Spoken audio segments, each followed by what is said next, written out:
La política de cómo el Fujimori ha decretado que nos devuelva la salud. Fue una de las últimas en ser operadas en esa campaña. Al concluir, el personal salió a celebrar. La señora Ochoa había sufrido la perforación del intestino grueso durante la intervención. 38 horas después, falleció. El Centro de Salud de Huaytará no contaba con los medios para hacer frente a esta fatal circunstancia. Muchas de ellas fueron amenazadas sobre que iban a ir a la cárcel, muchas de ellas fueron amenazadas que ya no se les iba a dar alimento, ¿no? Si no se ligaban las trompas. Si no se ligaban las trompas, ¿no? La ahora congresista Hilaria Supa acompañó a estas mujeres que denunciaron ya en 1996. Ella considera que es inaceptable que se les niegue.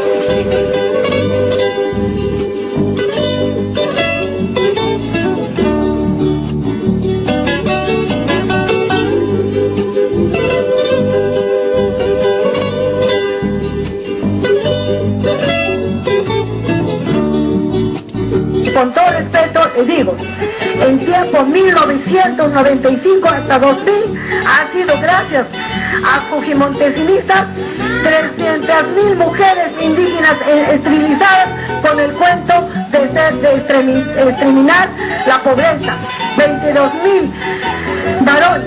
Presidente, gracias a ello, hoy en día ni siquiera el Estado dice nada. Gracias a ello, las mujeres ni siquiera están reconocidas a esto.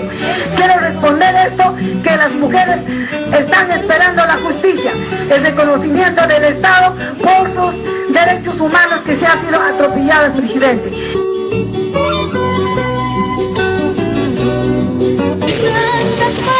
Siempre quedarán felizmente las instancias internacionales.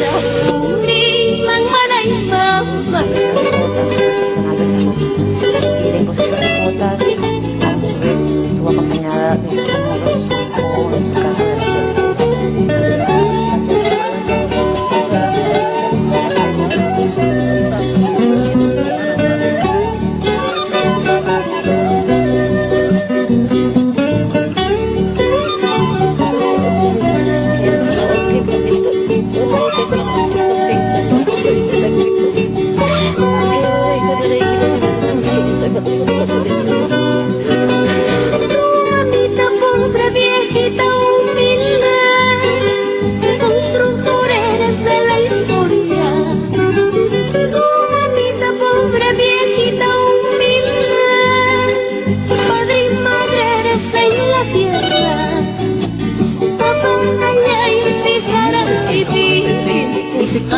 realizó 81.761 ligaduras y 6.313 vasectomías.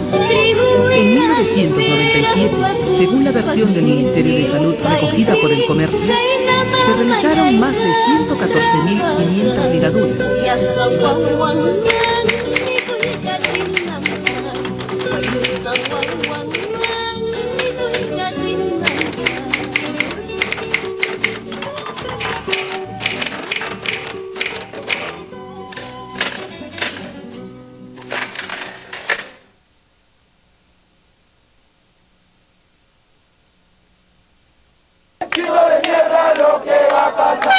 Yo trabajo con estrategia.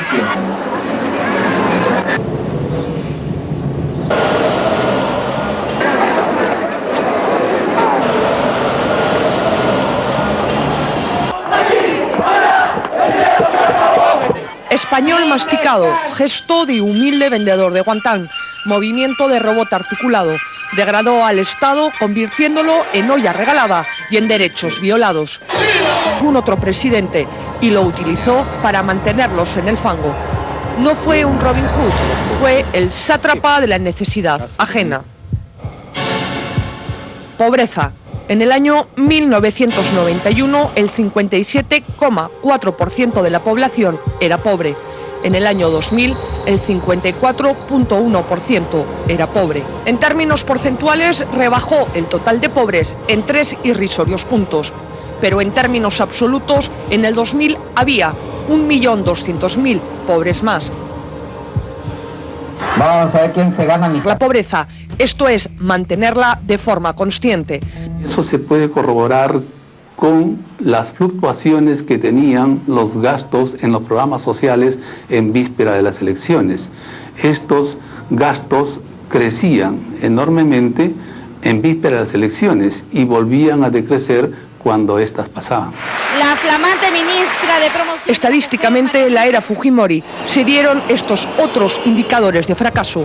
Aumentó la diferencia entre ricos y pobres. Los ricos fueron más ricos y los pobres más pobres. El gasto promedio de los hogares disminuyó. En 1991 era de 17.000 soles anuales por hogar.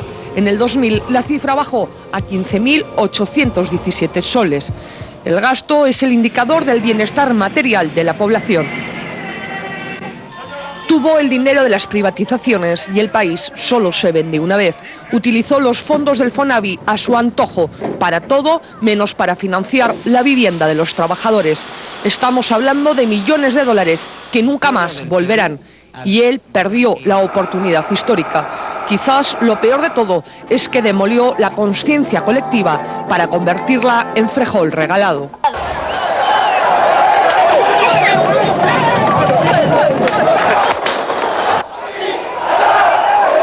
Los mineros, que sumaban unos 2.000, se trasladaron hasta las cercanías del CCD, donde fueron inmediatamente dispersados por la policía.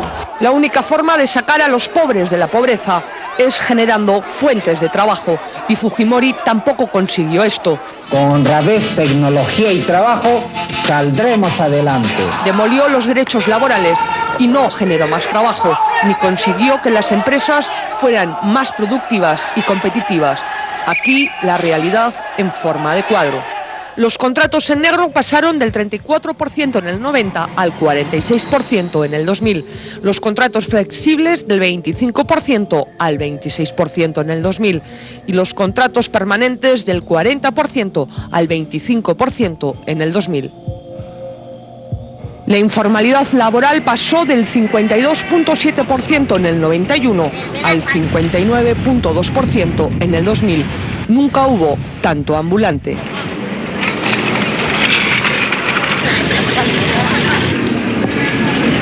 El famoso decreto 728, el reconocimiento en la Constitución del despido arbitrario como una fórmula legal y una maraña de normas que sirvieron para todo, salvo para hacer digno el trabajo. El compañero tomó una determinación, ha tomado lejía con el fin de mantener su puesto de trabajo, porque él dice prefiere morir antes de irse a la calle teniendo hijos menores. Puso en marcha una de las reformas más drásticas de América Latina, solo equiparable a la hecha por Menem en Argentina. Fujimori terminó con la estabilidad laboral. Comenzó la ola de despidos arbitrarios y masivos. Entraron los service, a igual trabajo, menos salario. Los contratos temporales se institucionalizaron. Los jóvenes dejaron de tener beneficios laborales. Los patronos podían alterar las jornadas a su antojo. No, ellos parten de una lógica simplista, ¿no? Reducimos los beneficios sociales, abaratamos los costos laborales y por lo tanto tenemos mayor productividad, mayor competitividad. Y esto no es un análisis tan corto, ¿no? Tan pequeño. Los sindicatos dejaron de negociar por sectores, se pasó al ámbito de la empresa y como la mayoría de los trabajadores comenzaron a tener contratos temporales, tenían que callarse por miedo. Las huelgas tenían que cumplir muchos más requisitos para ser legales. Y además, gracias a las privatizaciones sin estrategia, más de 120.000 personas perdieron su trabajo. Los nuevos operadores solo reabsorbieron al 36% y Fujimori no creó el fondo de compensación que debía haber creado por ley. Para los que nacieron en 1985, por ejemplo, o para los que nacieron antes, pero quieren la amnesia como epidemia en el Perú. La segunda parte tras la pausa. Hemos demostrado que somos capaces, junto con el pueblo, a resolver todo tipo de problemas. Las privatizaciones fueron su gran caja chica, la fuente de su clientelismo. Vendió el país a precio de huevo roto, subvaluó empresas, nos dejó sin sectores estratégicos y descapitalizó el país, porque a los postores les dejó carta libre para hacer y deshacer a su antojo. Las privatizaciones fueron ideológicas, no correspondieron a una estrategia. Lo único que importó fue hacer caja a como diera lugar. También el Cine Colón era rentable. ¿Y qué hace el Estado con el Cine Colón? Y quizás era el más rentable de todos, ¿no? Entonces el gran punto aquí es que no por ser rentable debe quedar en manos del Estado. Y esto es lo que se vendió. Electricidad, 68%, agricultura, 35%. De la minería se vendió el 90% de las empresas estatales. En manufactura, el 85,5%. Y de hidrocarburos, el 68%. Todo por 9.221 millones de dólares, de los que solo ingresaron al Estado poco más de 6.000. La diferencia en gastos varios, impuestos, pago a burocracia dorada, saldos de empresas que no pagaron. ¿Quién responde sobre más de 500 millones de dólares que tenemos pendientes de cobranza por las empresas vendidas a crédito? No tenía sentido privatizar empresas vendiendo a plazos, dando crédito. ¿Quién responde sobre más de 6.000 millones de dólares de compromisos de inversión, sobre la cual no hay cláusulas de exigencia que obliguen a los inversores a colocar esos recursos en el país? Eso está ausente. Y de los 4.880 millones que gastó de la privatización, el 45% lo destinó a la compra de armamento de ese que ahora se cae y al pago de deuda externa, algo que por ley estaba prohibido. El dinero de la privatización debía ir al desarrollo social y a la pacificación interna. Tuvo un manejo de parte de ese dinero para sus programas sociales a efectos de manejar clientela política en función de la reelección y la consolidación del poder fujimorista en el país. Vayamos con algunos hitos de la privatización. Petroperú se vendió por partes y se subvaluó. Ahora estamos pagando el precio más alto de la región en combustibles. La refinería La Pampilla se vendió el mercado más importante del país por 180 millones de dólares, cuando tenía unas utilidades anuales de 85 millones. Se vendieron los lotes petroleros con reservas aseguradas. Se vendieron los grifos uno a uno, como si fueran papayas. En concepto de alquiler, daban al Estado 38 millones de dólares anuales y se vendieron por 78. Otra filial de Petroperú, la naviera Transoceánica, es otro caso de subvaluación. Los buques que tenía estaban en buen estado y estaban valorados en 85 millones de dólares, pero la CEPRI valoró la empresa en 21 millones de dólares. Nos quedamos, además, sin transporte nacional de combustible. Otro caso clamoroso es Solgas, también filial de Petroperú. Se vendió por 7 millones de dólares, cuando solo su edificio principal estaba valorado en 5 millones de dólares y tenía unas utilidades anuales de 2 millones. Esto fue en 1992. 4 años más tarde, en 1996, los que compraron a este precio la vendieron a Repsol por 50 millones de dólares. Aquellos que argumentan que la venta de Petroperú, Centromin Perú o Ciudad Perú generaría inseguridad en la defensa de la soberanía nacional, pienso que no conocen los hechos, es todo lo contrario.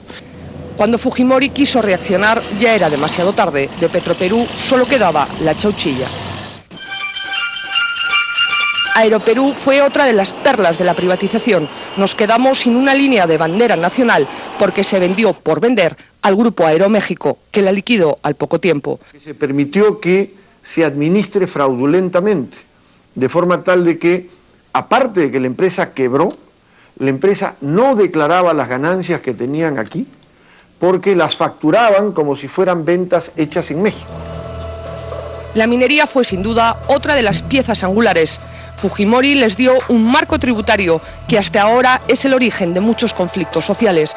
No puso límites a la contaminación. El impuesto a la renta se minimizó y como el canon minero dependía o depende del impuesto a la renta, hemos visto empresas como Dorran, por ejemplo, que en la práctica el impuesto a la renta pagado, por ejemplo, el 2002, no llegaba ni a 2.000 soles, ¿no? Caso Hierro Perú. se presentó como el espaldarazo de la privatización. Se valoró en 22 millones de dólares y la empresa estatal china Shougang la compró por 120 millones de dólares, más el compromiso, hasta ahora incumplido, de invertir 150 millones de dólares más. Se les vendió las reservas de cobre y hierro por más de 200 años.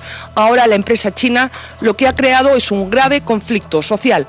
Contamina, paga salarios de miseria, pero exporta 120 millones de dólares al año.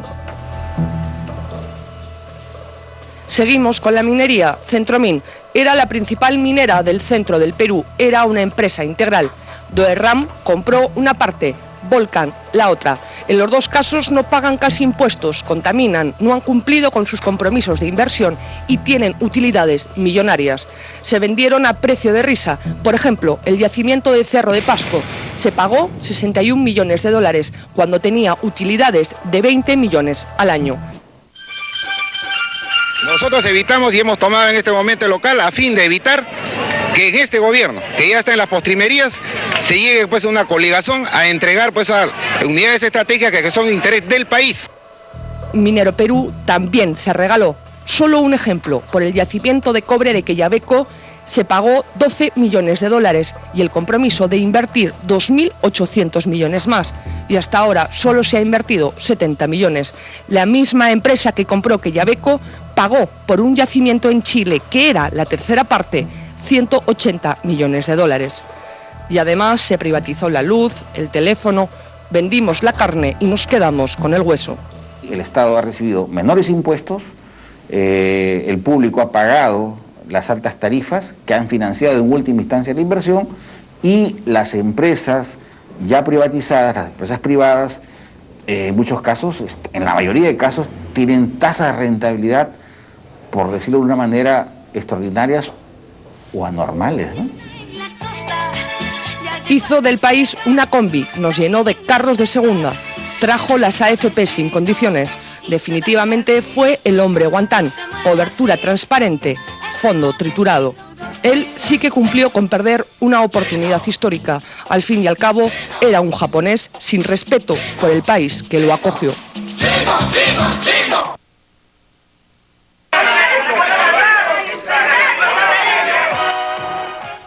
Las elecciones del 95 representaron el crisol cultural del Perú. Alberto Fujimori, descendiente de japoneses, el exsecretario general de las Naciones Unidas, Javier Pérez de Cuéllar, de ascendencia hispana, y alguien que entraba por primera vez en la arena política representando al mundo andino, Alejandro Toledo. Este era mi cuarto, hermano. Aquí dormía yo. Este era mi ropero. Que siendo de condición muy humilde había logrado romper diversas barreras y conseguir importantes logros profesionales.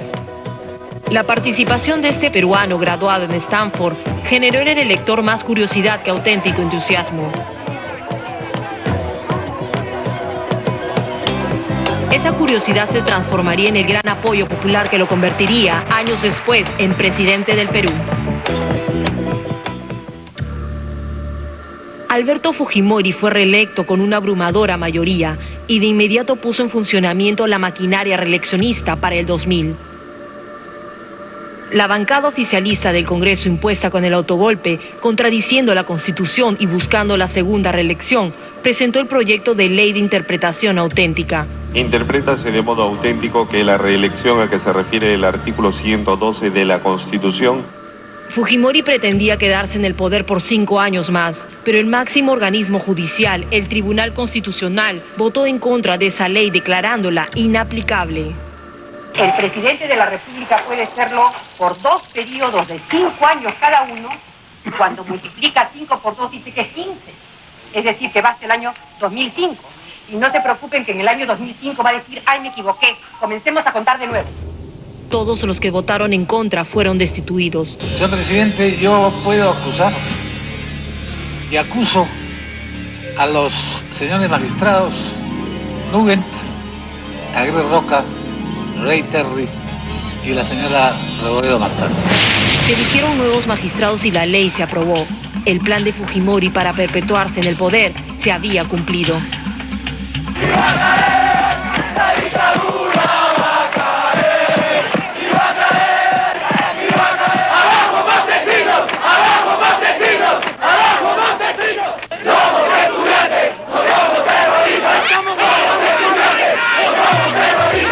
Ante esta amenaza, un grupo de ciudadanos empezó a recolectar firmas para convocar a un referéndum que pudiera derogar la ley de interpretación auténtica. Era el 10% del padrón electoral, en ese momento 1.250.000 firmas. Y el Foro Democrático asumió el desafío. A pesar de que se lograron las firmas necesarias para legitimar el pedido, el Congreso no las validó. Se sometió a votación y no se consiguieron los votos necesarios. No podemos aceptar que haya fraudes electrónicos. No podemos aceptar que quienes se presentan como mensajeros de la voluntad popular, al final lo que están haciendo es limitando esa voluntad, despreciando esa voluntad, presidente, pretendiendo enseñarnos a nosotros lo que no son. Pensar que allí está la verdad de un proceso que no se ha seguido, de una verificación de firmas que no se ha efectuado, de un trámite que no ha tenido ningún sentido, que allí está la explicación, señor, de lo que ha ocurrido. Por favor, eso no lo cree el más ingenuo de los peruanos, menos aún viniendo de quien ya tiene una trayectoria de investigación inmaculada. ¿Quién nos ha dicho en el tiempo que aquí hubo autosecuestros donde hubo secuestrados? ¿Que hubo autotorturas donde hubo torturados? La que ha visto las interceptaciones telefónicas en todo el Perú, ella nos va a decir que ha investigado. Háganme el favor, señor presidente. Por el sí, 45 señores congresistas. Y por el no, 67. Y una abstención. En consecuencia, el proyecto de ley número 3.924 ha sido rechazado. Como consecuencia, se inició una auténtica resistencia liderada por estudiantes universitarios que sin ninguna consigna política ni manipulados por nadie, ejercían su derecho a protestar y a reclamar una libertad cada vez más atropellada por el régimen.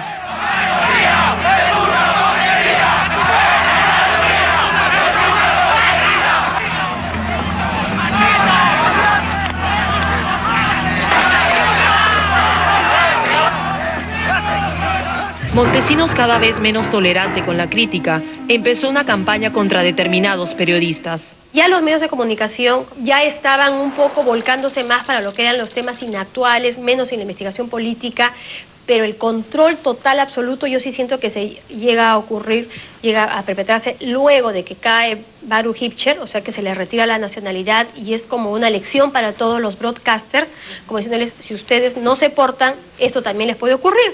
Y qué mejor si se les está abriendo las puertas y se les está ofreciendo incluso dinero para que pongan la línea editorial al servicio del gobierno, ¿no?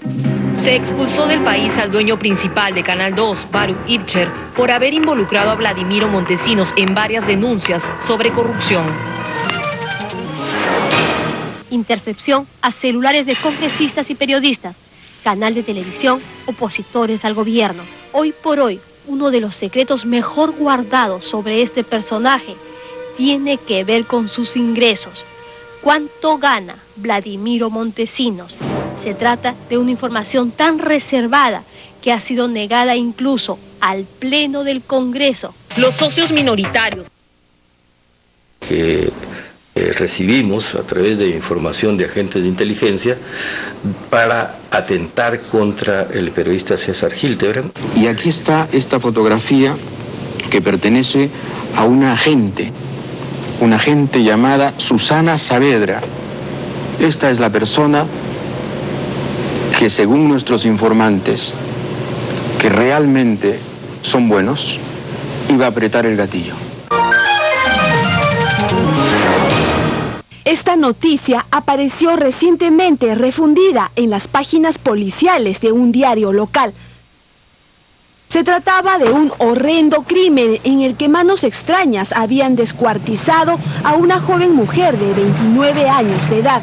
Su nombre, Mariela Barreto Riofano, una agente del Servicio de Inteligencia del Ejército, que para más señas fue nada menos que la mujer de Martín Rivas, el oficial del Ejército peruano acusado hace algunos años de ser el autor del crimen de la Cantuta.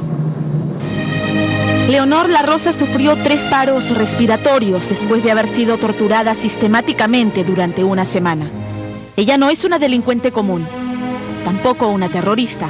Ella es una agente operativa del Servicio de Inteligencia del Ejército, acusada por sus superiores de haber revelado planes de operaciones especiales, como el Plan Narval, ejecutado parcialmente con el atentado a la filial de Canal 13 en Puno, cuya existencia el ejército siempre negó.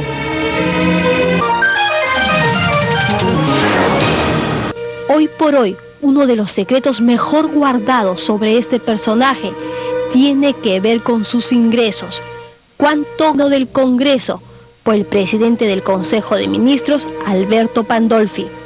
Contrapunto, sin embargo, averiguó los atractivos y nada desdeñables ingresos del segundo hombre más poderoso del Perú, quien solo en 1995 facturó por sus honorarios profesionales más de 1,5 millones de nuevos soles.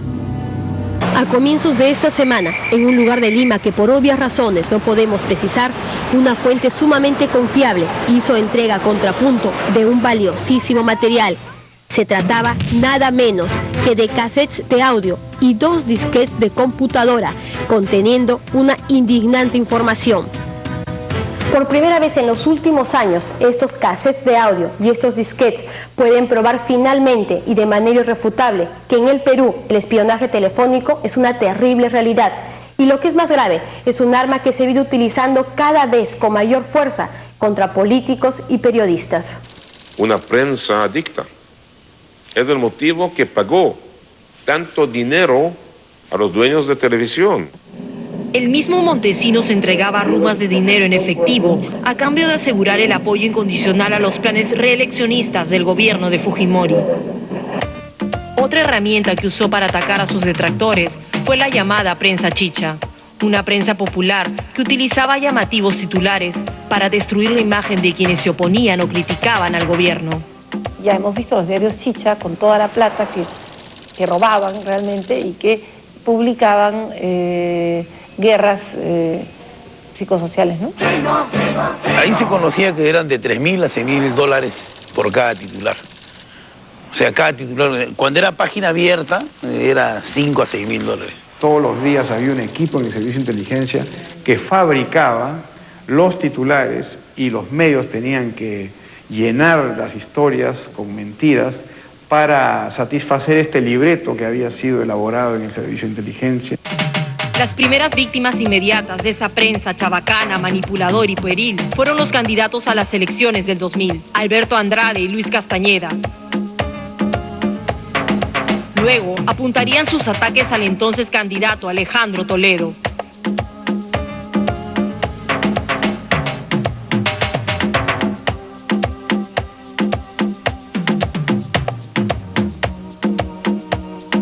En esas elecciones, Fujimori, contra viento y marea, decidió participar.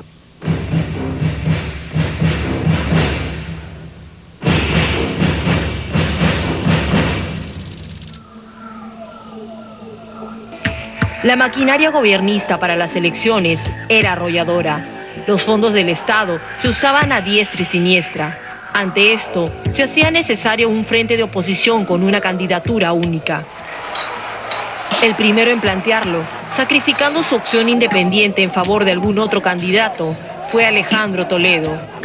Ese gesto de desprendimiento